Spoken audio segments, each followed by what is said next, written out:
Again, the technical committee, who was composed of local, state, and national experts, found that the only feasible option to accomplish the plan's objectives, which I read just a minute ago, was the use of selective herbicides.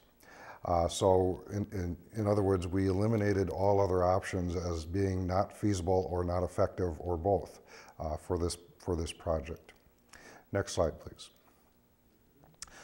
Selective, when we refer to herbicides as selective, it means that the herbicide will selectively kill the target plant or plants, Eurasian Watermilfoil or curlyleaf pondweed, and minimize impacts to native plants. The herbicides used in this study were endothol in both 2008 and endothol was used in 2008, and triclopyr was used in both 2008 and 2009. However, this year in 2009, it was used alone. The way these herbicides are selective are by adjusting the dose, selecting the specific chemical herbicide, and adjusting the timing. And in those ways, you can use more broad scale or broad spectrum herbicides and make them selective. In some cases, like triclopyr, it is very selective on its own for Eurasian Watermilfoil. Next slide, please. I get calls and emails fairly frequently regarding how safe are these herbicides. And so I want to make a few comments here. We've prepared a document that reviews this in more detail as well, and that's available from the Lake Minnetonka Association. But no treatment, even the no-action treatment, is totally safe. In other words, even untreated Eurasian Watermilfoil has impacts on the ecology and health of Lake Minnetonka and any lake where it is found. In addition, all herbicides undergo years of testing and must be registered by the U.S. Environmental Protection Agency. They require testing on a number of levels for different very long words dealing with human health and do they cause cancer, do they cause birth defects, and on and on. Next slide, please.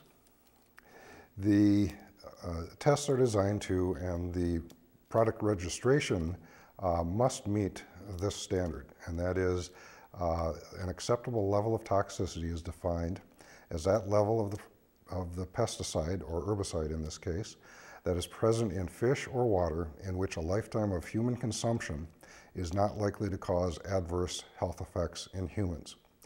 And similar standards apply to fish and wildlife as well.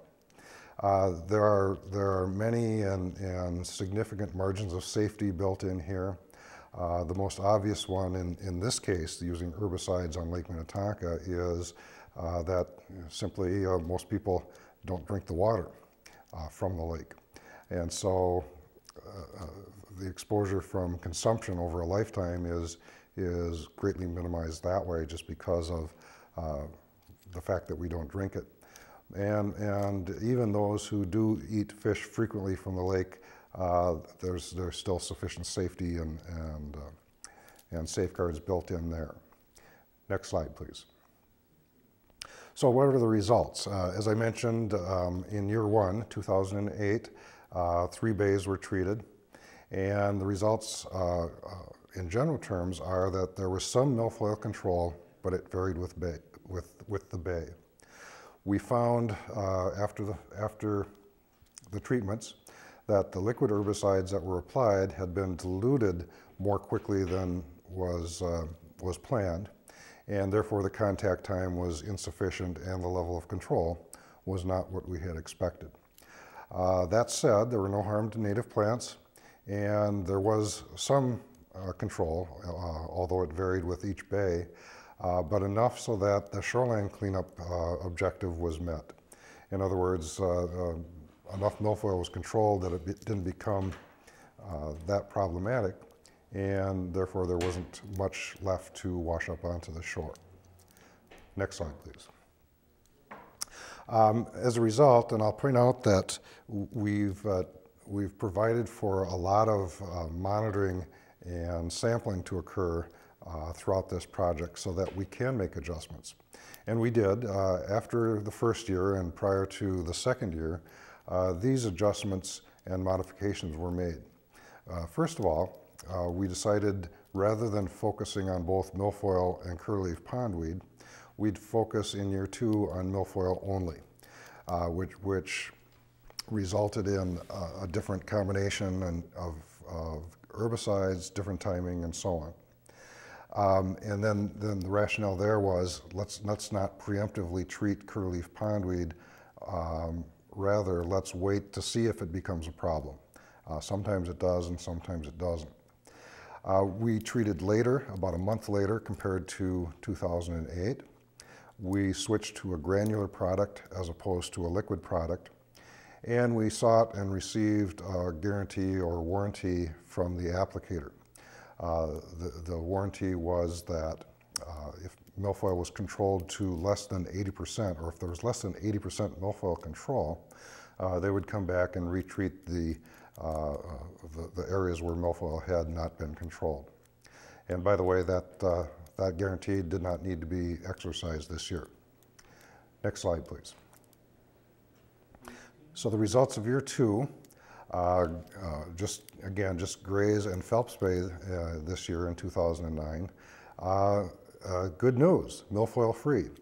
Operationally, there was no milfoil in these bays. And always when we make broad sweeping claims like this, there is a disclaimer. There were technically a few individual plants in the bays, but the Eurasian Watermilfoil was controlled at 99+%, which is wonderful.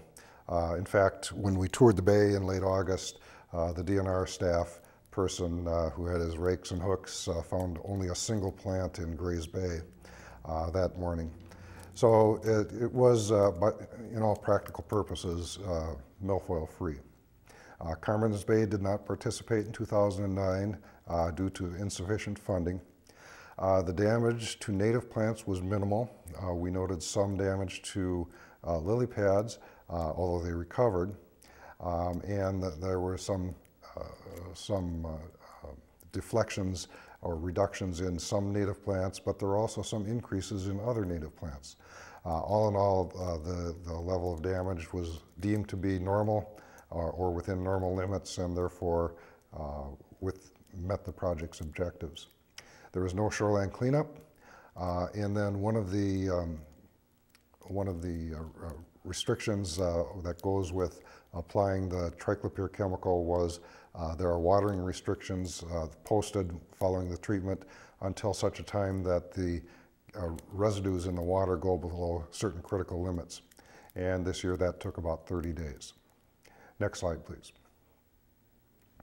The results and costs. We expect now for the 2 bays that have continued, Grays and Phelps, the costs will begin to decrease. And according to our original projections, that by year 3, the cost should be about 80% of the first 2 years' costs. And 2010, there's still some makeup for ineffective control in year 1. And as you'll see in a minute, the projected costs for Phelps aren't going down to that level at this point, but the projected costs for Grays Bay are. And we expect these to normalize after several more years. By year 4, we expect significant reductions, and by year 5, we expect that the costs and intensity of treatment will be about 1/4 or 25% of the first year costs, and that we would consider a maintenance level.